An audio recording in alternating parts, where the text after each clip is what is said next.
Hey again, everybody. Welcome to another edition of Wheel of Albums. Along with my brother Adam and our friend Jack, I am Justin. What we do here on Wheel of Albums is we spin a wheel, the 1001 albums you must hear before you die from Robert Dimery's book.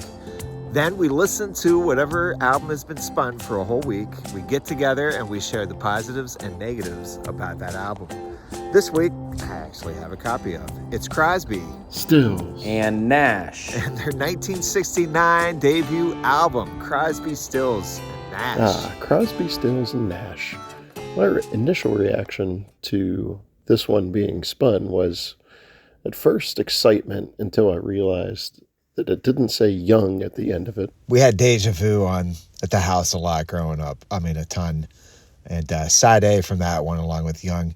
That's the big one that I remember the most. My roommate, Scotty B, had a copy of the Greatest Hits in college. I think it was called So Far. At some point after, we were done with school, I remember picking this up because I recognized a lot of songs on it. Must have been missing those sweet harmonies. Crosby, Stills, and Nash. Really always mixed up the Crosby, Stills, Nash, and Young with the Crosby, Stills, and Nash. All in all, I was still going to look forward to it because I knew I was going to have me some sweet ear honey coming from those harmonies. I had a different viewpoint on each stage. The first stage, I felt really bored. The second stage, I really liked the album. And the third stage, I was indifferent and I was ready to move on to something new. I found it funny reading up that the initial mix of this album, I guess the harmonies were pushed down in the mix, and the producer's like, whoa, wait a second, we need to make sure that these harmonies are up front. Of course you do. That's like getting fajitas without the shells. The song I think I would most really want to harmonize with those guys would be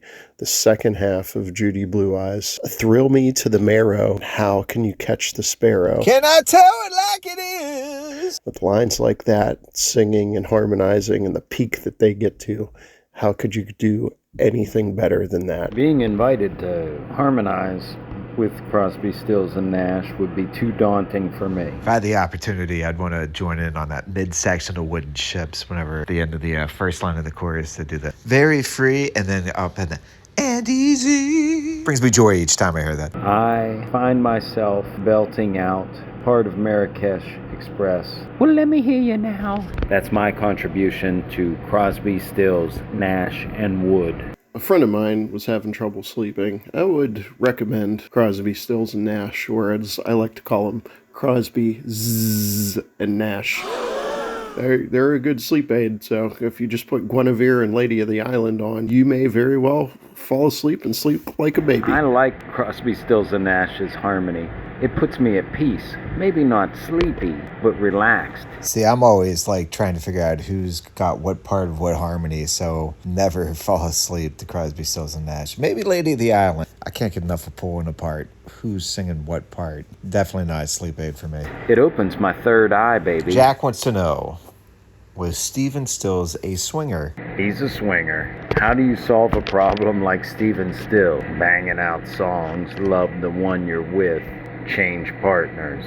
Come on. Was Stephen Stills a swinger? He's a swinger. I'm going to have to say, yeah.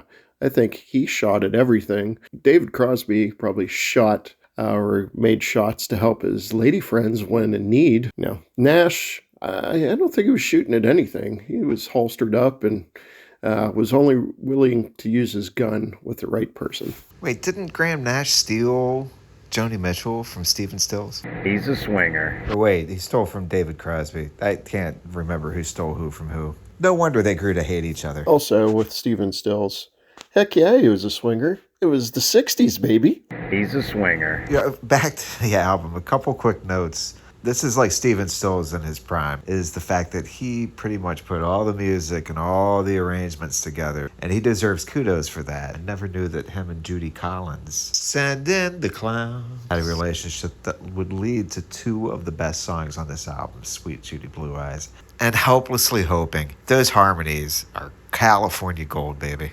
Sweet Judy Blue Eyes, always a good sing-along. Marrakesh Express, Let Me Hear You Now. Pre-Road Downs, I was not familiar with, but I ended up enjoying it. because it lets you know what to hide. Wooden Ships, always good. Long Time Gone, sounds a little creepier than I remember it, honestly. And then another pleasant surprise to wrap up the album, 49 Bye-Byes, which again wasn't familiar with but enjoyed it. Guinevere and Lady of the Island really can go on without those. All right, so if we take a look at what we scored highest on Crosby, Stills, and Nash, I had the highest score. This is my highest rated album. I gave it an 8 straight up. Jack had the lowest at 5.9, though he wants to let you know that the number doesn't reflect how he completely feels about the album. 6.22 was what the final rating was. And then when we look at our favorite songs, the highest scored was Sweet Judy Blue Eyes with the 26, coming in second with Wooden Ships, and third Marrakesh Express, Lady of the Island, scored low with just 10 points. Come to the question, Adam, is Crosby, Stills, and Nash, their debut album, something you should listen to before you die? I'm going to say no. You want to hear great harmonizing? Then go listen to the Beach Boys, or at least wait until Neil Young comes along and puts a little bite into these guys on Deja Vu. I think if I'm come back to this one, I'm hitting Judy Blue Eyes, Marrakesh Express, and Wooden Ships, and maybe 49 Bye-Byes, and I'm out of here and not listening to the rest. That's right, helplessly hoping. I'm not listening. I don't get you or why you're such a popular listen. Listen to this particular album all by itself.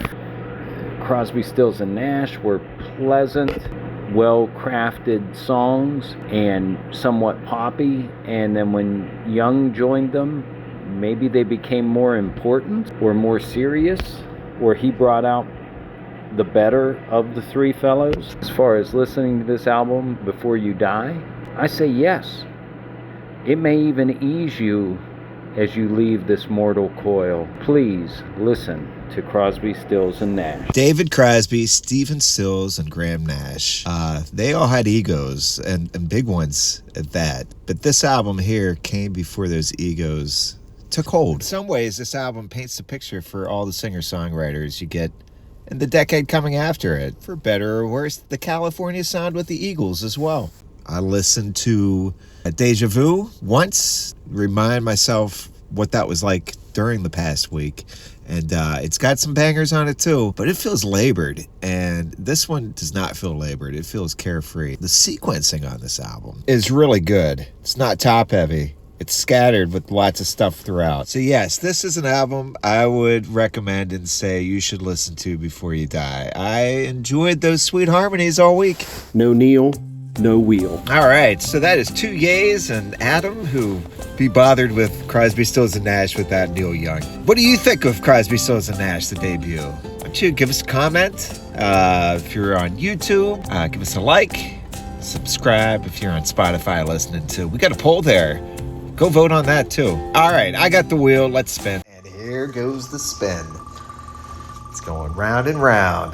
We find out what our 9th album is going to be. It is